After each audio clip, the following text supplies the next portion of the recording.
Welcome back to Worlds Without Warning. I'm Jon Negroni, and this is where original fiction comes alive through the voices of their creators. We're continuing our horror month over here at Etc. Magazine, with stories that explore different corners of the horror genre. And today we have something that's deeply personal and quietly devastating. Today's story is called Housekeeping for the Dead, and it's a psychological horror piece about grief, guilt, and the work we do to cope with loss. The story follows an unnamed housekeeper who works the night shift at the Starlight Motel. In each room she encounters, she comes across a different version of a dying woman, trapped in an endless loop of caregiving and grief. This is a story about the agency we create when we feel powerless, about the anger that comes with loving someone who's fading. Sometimes the work of grief looks like cleaning rooms that will only get dirty again. And there are some rooms that are locked because inside them are parts of our pain that we're just not ready to open yet. Content warning. This story deals with terminal illness, death, and complicated grief.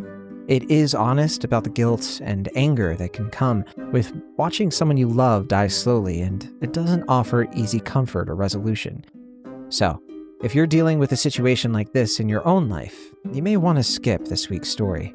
After I read Housekeeping for the Dead, I'll share some insights about the recurring dreams that inspired this piece, and what it means to write your way through trauma you've been carrying since childhood. It gets a bit personal, so I hope you can indulge me.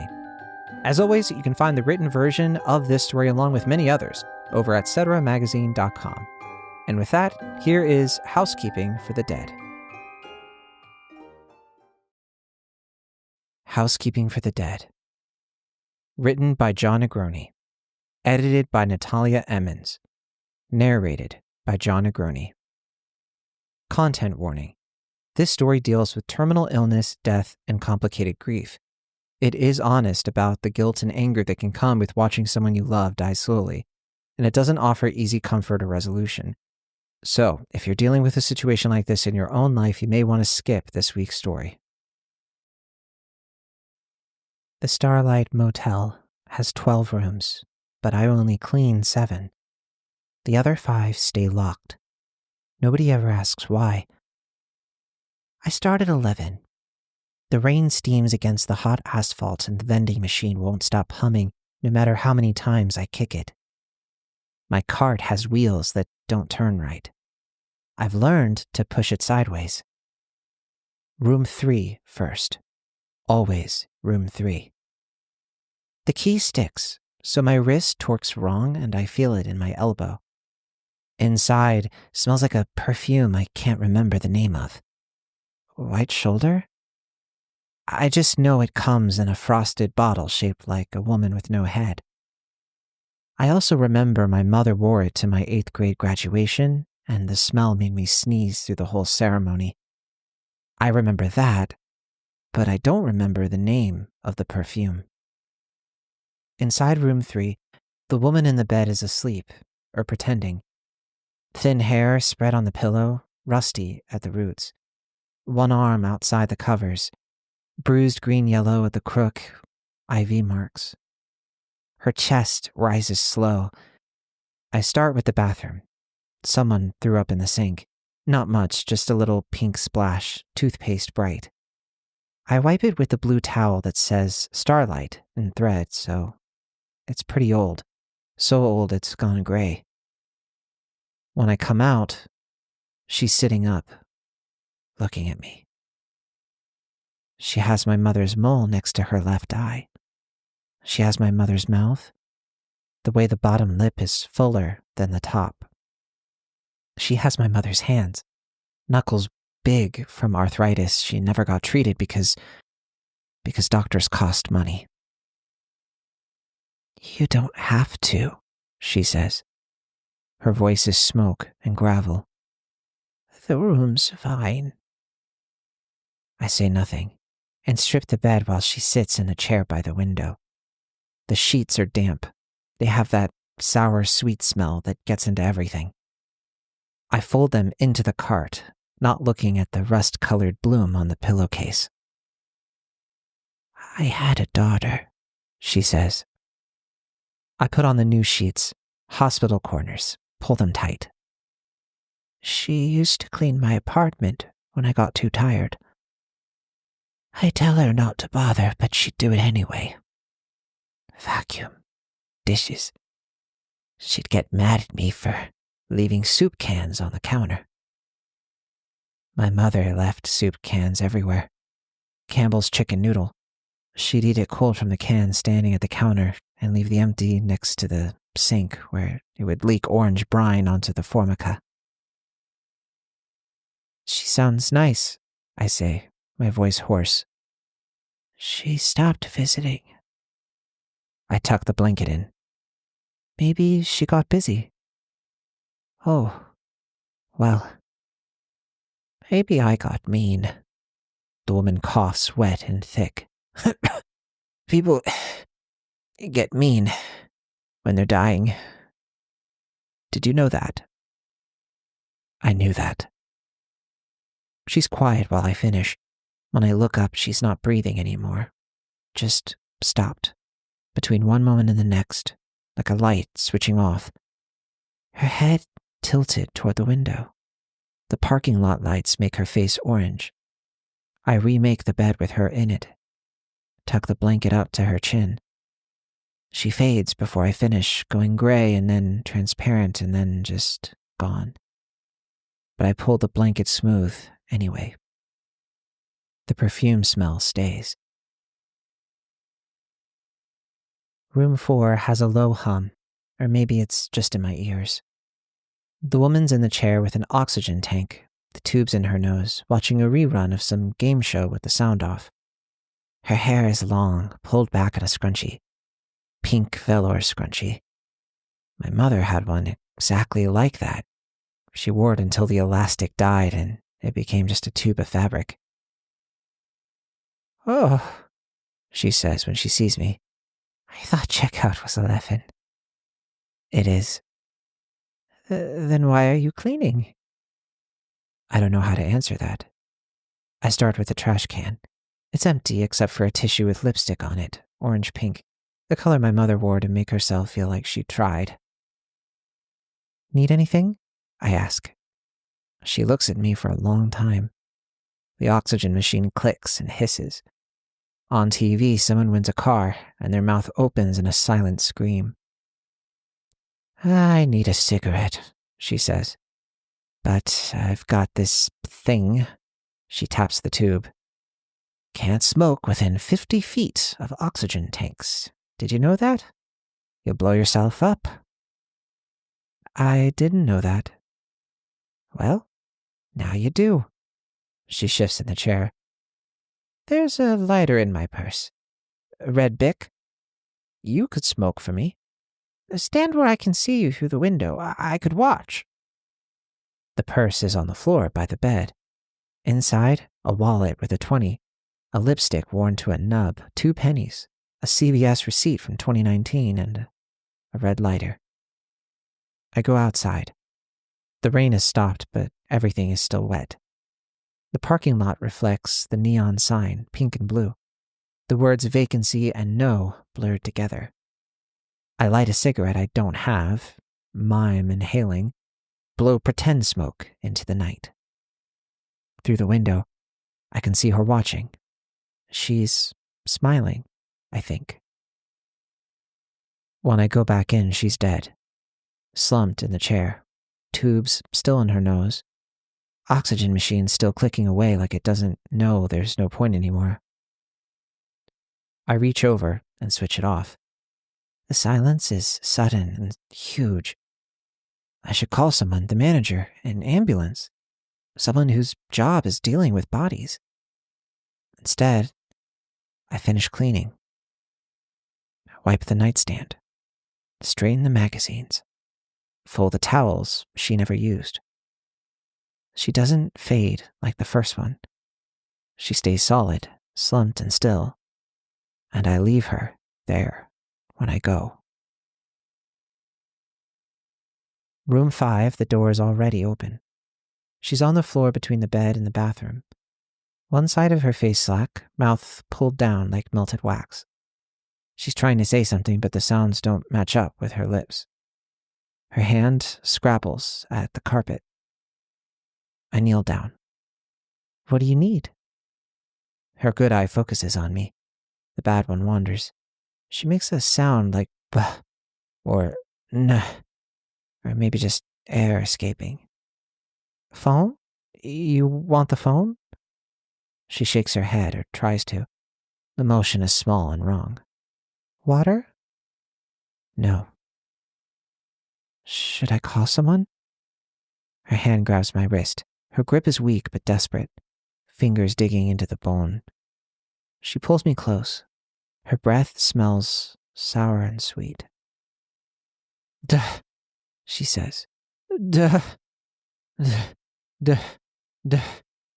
I don't understand. She starts crying, tears running down the good side of her face, the bad side just wet. Her hand squeezes tighter. I can feel her pulse in her fingertips, fast and fluttery, like a bird dying in your hands. I stay with her until it stops. Her hand goes slack. Her eye closes. The crying stops, but the tears are still on her face, running down into her hair. I clean around her, scrub the bathroom, change the sheets, vacuum the carpet right up to her body. The vacuum bumping against her hip, her shoulder, her outstretched hand. When I'm done, she's gone. Just the dent in the carpet where she was, and then the smell of industrial cleaning solution. Room 6 has pill bottles on the nightstand. Orange bottles, white bottles, one brown glass bottle with no label. They're arranged in a circle around a glass of water that's gone cloudy with dust. She's in the bed, under the covers, curled on her side. Asleep or dead, I can't tell. I start cleaning and wait to find out. The bathroom mirror has lipstick writing. Sorry, in orange pink, shaky letters. Some of them running where the lipstick got too warm. I wipe it off. The lipstick smears turns the whole mirror orange before the Windex cuts through. When I come out, she's watching me. I thought I'd feel different, she says. About what? She shifts under the covers. I thought it would be like falling asleep, peaceful. But I just feel tired. Maybe you're not done yet. Oh, I'm done. She laughs with a bitter edge in her throat. I've been done for years. I just kept going anyway. I strip the other bed, the one she didn't sleep in. The sheets are still clean, but I change them anyway because that's the job. My daughter thinks I'm a coward, she says. For what? She gestures at the pill bottles. She wanted me to fight. I just wanted to stop being tired. My mother said the same thing to me once near the end. I told her she was being ridiculous. I told her she had to try. I made her appointments and drove her to them and sat in waiting rooms reading magazines from 2003 while she got poison pumped into her veins. She died anyway. Your daughter probably just didn't want to lose you, I say. Well, she did. She closes her eyes. Tell her I'm sorry. Tell her it wasn't about her. I'm not going to see your daughter. Thank you, she says, and then she's gone. Just a shape under the covers that collapses into nothing, and the pill bottles are empty, and the glass of water is clean. Room 7 I don't go into. I can hear glass breaking from outside and a scream. The door shakes in its frame. I stand there with my hand on the key and I don't turn it. I move on. Room 8 smells like lilacs, even though lilacs don't bloom in October. She's in the bed, on top of the covers, wearing the blue dress she wore to my high school graduation. Her hands are folded on her stomach. Her eyes are closed. She looks like someone who fell asleep reading and forgot to turn off the light. I know she's dead before I touch her. I know because she looks peaceful. My mother never looked peaceful. Even sleeping, she looked like she was working something out. Eyebrows pulled together, mouth tight. I sit on the other bed. I should clean, but I don't. I just sit there looking at her. You know what the worst part was? I say to the body. You kept acting like dying was... Like dying was something you were doing to me. No answer. I'm so angry at you. I'm so angry at you, I can't speak to you. The air conditioning kicks on. Cold air hushes away the mildew and strengthens the lilacs. I miss you so much, I can't speak to you. She fades while I'm talking, just goes transparent, and then not there. And the bed is empty. I strip the bed anyway, fold the sheets, put on new ones even though nobody's going to sleep here. Room 9, the light is on, but nobody's inside. The bed is made, the towels are folded. It's the cleanest room I've seen all night. On the nightstand there's a note in handwriting I recognize. Thank you for cleaning up after me. I'm sorry it was always so much work. I pick it up. The paper is motel stationery, Starlight across the top in faded gold letters. The pen she used bled through to the other side. I sit on the bed and read it again, and again, and again until the words stop meaning anything, until they're just shapes, just ink. The note doesn't fade. I fold it in half and put it in my pocket. I clean the room anyway because that's what I came here to do. My shift ends at 6. The sky goes from black to gray to thin blue. I push my cart to the supply closet, put the dirty towels in the hamper, restock for tomorrow. The manager's office is dark. I leave my time card on the desk, filled out in pencil. 11 p.m. to 6 a.m. 7 rooms, nothing unusual. Outside, the parking lot is empty except for my car and a shopping cart someone abandoned by the dumpster. The motel sign buzzes. No vacancy, even though all 12 rooms are empty. I get in my car. The engine turns over on the second try. I should get that looked at. In my pocket, the note crinkles. I drive home on roads that are still wet, the tires hissing. The radio plays a gentle folk song I don't listen to. My apartment is 15 minutes away, but it feels like hours. When I get home, I'll sleep. When I wake up, I'll eat something. When it gets dark, I'll come back to the Starlight and I'll clean rooms 3 through 9 again. The note in my pocket says, thank you. It doesn't say stop. So I won't. That was Housekeeping for the Dead. My mom was sick a lot when I was a kid, in and out of hospitals. And I had this dream that kept coming back to me where I'm cleaning rooms and she's in every single one of them. Different versions of her, all dying or already dead. I'd wake up from these dreams as a kid, totally exhausted, like I'd been working all night. Eventually, my mom got a lot better, but I didn't understand those dreams for a really long time, mainly because, I was a child. I thought my brain was just honestly trying to torture me. But while I wrote this story, I realized that in the dreams themselves, I had something to do. I had a little agency. I had a cart and supplies and a list of rooms to clean. In real life, I was just an unsupervised kid sitting in waiting rooms, feeling totally useless. At least in the dreams, I could fold sheets and wipe mirrors and make things clean the way my mom would, even if I couldn't make anything better for her in real life. The line that happens in room 8, you kept acting like dying was something you were doing to me.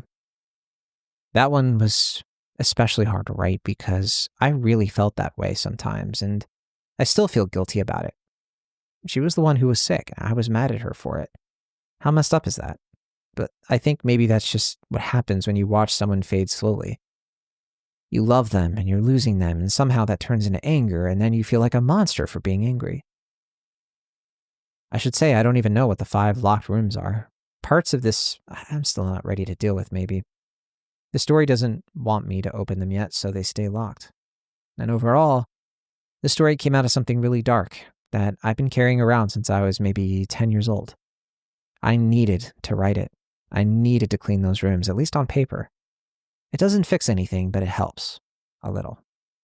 I know I didn't talk too much about writing the story and all of that came together, but hopefully that gave a little bit more insight on a personal level of how I approach my stories, and in this case, drawing from my childhood in a way that was difficult. But I appreciate you listening and reading along with me. You can find Housekeeping for the Dead at severamagazine.com, where you can subscribe for free to get new stories every Thursday, especially horror stories every Thursday this month. Everything we publish is edited by our team, including the wonderful Natalia Emmons, and this story in particular shows the kind of raw, honest horror that can really come from lived experience rather than supernatural invention, although this did have a lot of supernatural invention, to be clear. Thank you so much for listening to Worlds Without Warning. Until next time, remember that sometimes the scariest stories are not about ghosts or monsters. They're about the grief we carry and the guilt we can't quite clean away, no matter how many rooms we scrub. Take care of yourselves and hold your people close while you can.